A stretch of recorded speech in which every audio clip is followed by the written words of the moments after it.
आज আমরা মোল concept and স্টয়কিওমেট্রির আরেকটা ইম্পর্টেন্ট পার্ট নিয়ে ডিসকাস করব, যার নাম হচ্ছে লিমিটিং রিএজেন্ট। লিমিটিং রিএজেন্ট, দেখো লিমিটিং রিএজেন্ট কি জিনিস বা এই ধরনের নিউমেরিক্যালস কিরকম হয়। লিমিটিং রিএজেন্ট কিন্তু মোল কনসেপ্ট অ্যান্ড স্টয়কিওমেট্রির আন্ডারেই পড়ে। ধরো একটা রিঅ্যাকশন এরকম দিয়েছে N2 plus 3H2 equal to 2 ammonia. মন দিয়ে বুঝবে, হ্যাঁ কোশ্চেন অ্যান্সার তো অবশ্যই করাবো। আগে লিমিটিং রিএজেন্ট কি বোঝো। এখানে তার মানে কি হচ্ছে, 1 মোল নাইট্রোজেন 3 মোল হাইড্রোজেনের সাথে রিয়াকশন করছে, করে 2 মোল অ্যামোনিয়া প্রডিউস করছে। এবার ভাবো, এরকম তো কোনো ব্যাপার নেই যে রিয়াকশানে সবসময় হচ্ছে 1 মোল নাইট্রোজেন আর 3 মোল হাইড্রোজেন দেবে। এরকম তো হতেই পারে। রিয়াকশানে এরকম বলা আছে যে 3 মোল nitrogen and 3 mole hydrogen is given. ধরে নিলাম রিয়াকশানে কি বলা আছে, রিয়াকশানে গিভেন কন্ডিশনে বলা আছে যে এটাও 3 মোল এটাও 3 মোল, বা এরকম দিলাম, আরো চেঞ্জ করে দিলাম, দেখো আরো সুন্দর করে দিলাম, এটাও 2 মোল দেওয়া আছে এটাও 2 মোল দেওয়া আছে। তাহলে এখানে লিমিটিং রিএজেন্ট কি আর এখানে কত মোল প্রডিউস হবে। দেখো এটা যদি বোঝো তাহলে সমস্ত কিছু বুঝে যাবে। এটা 1 মোল রিয়াকশন করে 3 মোলের সাথে, তাহলে এটা দেওয়া আছে 2 মোল, তাই তো? তাহলে 2 মোল রিয়াকশন করতে গেলে এটা কত মোল লাগতো, 6 মোল নেই। তার মানে কি হলো, এটা অনেক কম দেওয়া আছে, তাই তো? ভালো করে খেয়াল করে, 1 মোলের জন্য 3 লাগে, তাহলে 2 এর জন্য কত লাগবে, 6 লাগার কথা, কিন্তু দেওয়া আছে 2 মোল। তার মানে কি, এটা অনেক আগেই শেষ হয়ে যাবে, রিয়াকশন হওয়ার আগেই শেষ হয়ে যাবে। এই জন্য এই রিয়াকশানে হাইড্রোজেনকে আমরা বলছি লিমিটিং রিএজেন্ট, মানে যার একটা লিমিট আছে, লিমিটিং রিএজেন্ট যেটা শেষ হয়ে গেল। এবার লিমিটিং রিএজেন্টের উপর বেস করে যে প্রোডাক্ট কতটা তৈরি হবে, ভালো করে খেয়াল করো। তার মানে এর যদি 3 মোল থাকে, তাহলে এখান থেকে আমার তৈরি হয় কমল 2 মোল। তাহলে এটা 2 মোল থাকলে কত তৈরি হবে, 2 মোল থাকলে তৈরি হবে হচ্ছে একদম সিম্পল ইউনিটারি মেথড, 2/3 ইন্টু 2 মানে হচ্ছে 4/3 মোল প্রডিউস হবে। বা একই রকম ভাবে তাহলে নাইট্রোজেন কত মোল লাগলো, বা কত মোল নাইট্রোজেন এক্সেস থাকলো। নাইট্রোজেন এক্সেস কত থাকলো, দেখো নাইট্রোজেনে তো 2 মোল নেওয়া হয়েছে, 2 মোল তো পুরোটা রিয়াকশন করতে পারবে না। ভালো করে খেয়াল করো, নাইট্রোজেন ছিল 2 মোল, আর কতটা রিয়াকশনে লাগলো, 3 মোলের আগে 1, তাহলে 1 মোলে লাগবে কত, 1/3, আর 2 মোলে লাগবে হচ্ছে ইন্টু 2, তার মানে হচ্ছে 2 minus 2/3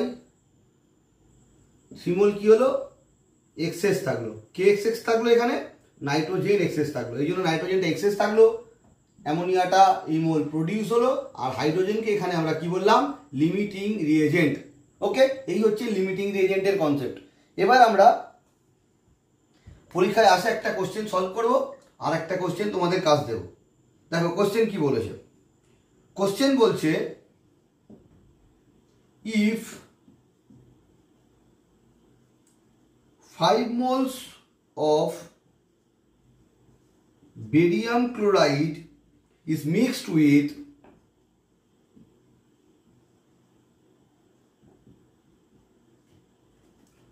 2 moles of Na3PO4 sodium phosphate, Na3PO4, the maximum number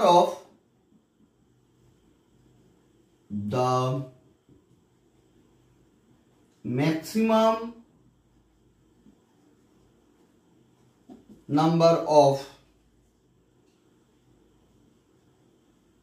moles of barium phosphate Ba3PO4 whole 2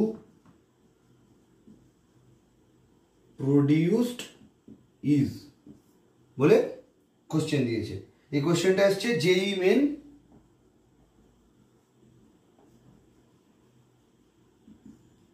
2023-এ। দেখো আমরা এটা কিভাবে সলভ করব। তাহলে রিয়াকশনটাকে বানাতে হবে। এই যে কোনো কিছু করতে গেলে মূল কনসেপ্ট অ্যান্ড স্টয়কিওমেট্রিটাকে রিয়াকশন বানাতে হবে। রিয়াকশনটা কি হলো তাহলে, বেরিয়াম ক্লোরাইড রিয়াকশন করলো কার সাথে, সোডিয়াম ফসফেটের সাথে। অবশ্যই ব্যালেন্স রিয়াকশন লাগবে, আগে ব্যালেন্স করছি না, আমরা লিখছি। এটা কি এক্সচেঞ্জ রিয়াকশন হচ্ছে, বেরিয়াম ফসফেটের সাথে কম্বাইন করে গিয়ে তৈরি করছে Ba3 PO4 হোল 2। এবার বেরিয়াম ফসফেটের ফর্মুলা Ba3PO4 হোল 2 কেন হলো এটা যদি বুঝতে হয় তাহলে কিন্তু আমি যে ফর্মুলা কনস্ট্রাকশনের ক্লাস দিয়েছি সেটা দেখে নিতে হবে। এগুলো কিন্তু খুব ইম্পর্টেন্ট জিনিস।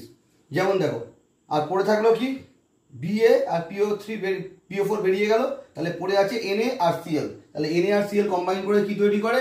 NaCl।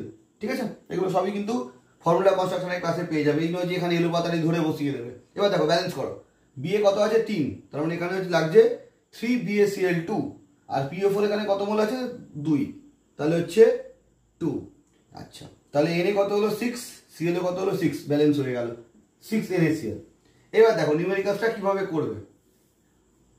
তার মানে কি 3 মোল বেরিয়াম ক্লোরাইড 2 মোল সোডিয়াম ফসফেটের সাথে রিঅ্যাকশন করে 1 মোল, এখানে কিছু নেই মানে কত 1 মোল বেরিয়াম ফসফেট তৈরি করে। এবার কোশ্চেনে কি বলছে? কোশ্চেনে বলা আছে 5 মোল BaCl2। BaCl2টা কত বলা আছে? 5 মোল। আর 2 মোল সোডিয়াম ফসফেটের সাথে রিঅ্যাকশন করলো, করে এটা কত মোল তৈরি করবে, এই হচ্ছে কোশ্চেন। তাহলে তোমাকে প্রথম যেটা করতে হবে সেটা হচ্ছে লিমিটিং রিএজেন্ট আইডেন্টিফাই করতে হবে। দেখো এটা 2 মোল হলে এটা কমন লাগে 3 মোল, তাহলে এটা 2 মোলে এটা কমন আছে 5 মোল, তার মানে এটা এক্সেস আছে। এটা কি আছে? এক্সেস আছে। আর এটা আমার কাছে তার মানে কি লিমিটিং রিএজেন্ট, এটা আমার কাছে হচ্ছে লিমিটিং রিএজেন্ট। দেখো পরীক্ষায় কি চেয়েছে অনেক আগেই বার করে দেওয়া যাবে, কিন্তু পুরো ডিটেলসে বোঝো। তাহলে কি হলো, সোডিয়াম ফসফেটের ক্ষেত্রে 2 মোল পুরোটাই কাজে লেগে যাবে লিমিটিং রিএজেন্ট। তাহলে এর 2 মোলের সাথে তার মানে অ্যাকচুয়ালি কি হলো, এর 2 মোলের সাথে এর কত মোল রিঅ্যাকশন করে? দেখো 3 মোল। কারণ কোশ্চেনটা যে কোনো দিন বলতে পারতো যে how many moles of BaCl2 excess, তাহলে এক্সেস BaCl2 কত হলো, যদিও পরীক্ষায় চাইনি কিন্তু জেনে রাখবো আমরা। এক্সেস BaCl2 তাহলে কত হলো? এক্সেস BaCl2 দেওয়া ছিল 5 মোল, লাগছে 3 মোল, মানে হচ্ছে 2 মোল। এবার দেখো 3 মোল এটা 2 মোল এটা কম্বাইন করে এটা কত মোল তৈরি করবে? 1 মোল। তাহলে এখানে অ্যান্সার কত হবে? 1 মোল। এই হলো লিমিটিং রিএজেন্টের কনসেপ্ট। খুব ইজি কনসেপ্ট, একদম বেসিক মোল কনসেপ্টের কনসেপ্ট থাকলে কোনো ব্যাপারই না। ঠিক আছে, তোমাদের তাহলে একটা কাজ দিচ্ছি, এটাও যেই আসা কোশ্চেন, দেখি কেমন পারো। এটা করে আমাকে দেখাবে। বলছে consider the following reaction, consider the following আর লিখছি না, কনসিডার দ্য রিঅ্যাকশন। রিঅ্যাকশনটা কি বলেছে? N2 plus 3H2 equal to 2 ammonia, balance reaction দিয়ে দিয়েছে। দিয়ে বলছে if 20 gram of dinitrogen reacts with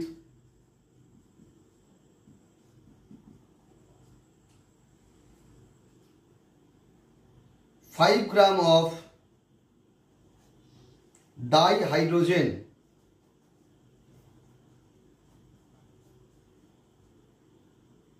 then the limiting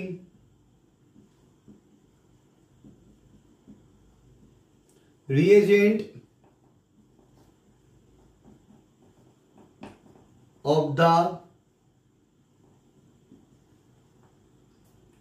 reaction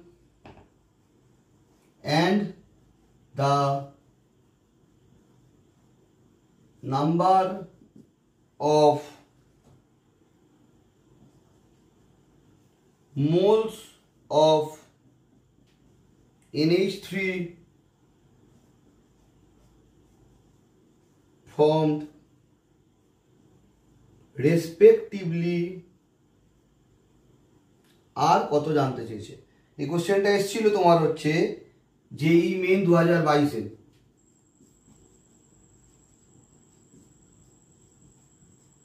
ঠিক আছে, দেখো কোশ্চেনটা সম্পর্কে একটু বলে দিই। জাস্ট N2 আর H2 রিঅ্যাকশন করে অ্যামোনিয়া তৈরি করেছে। আগেটা যেমন মোলে ছিল, এখানে কি করেছে গ্রামে বলেছে। 20 গ্রাম ডাইনাইট্রোজেন আর 5 গ্রাম কি আছে ডাইহাইড্রোজেন। এই নিউমেরিক্যালসগুলো করতে গেলে কি করতে হবে, আগে কিন্তু মোলে কনভার্ট করতে হবে। মানে নাইট্রোজেনকে প্রথমে মোলে কনভার্ট করে নেব আর হাইড্রোজেনকে মোলে কনভার্ট করে নেব। নেওয়ার পর নিউমেরিক্যালসটা করবো, করে কি আসছে আমরা দেখব। ঠিক আছে, এই ছিল আমাদের লিমিটিং রিএজেন্টের কনসেপ্ট। খুব ইজি কনসেপ্ট বুঝিয়ে দিলাম। এখান থেকে কোশ্চেন কিন্তু আমরা মাঝে মাঝেই দেখতে পাই। তো এই হলো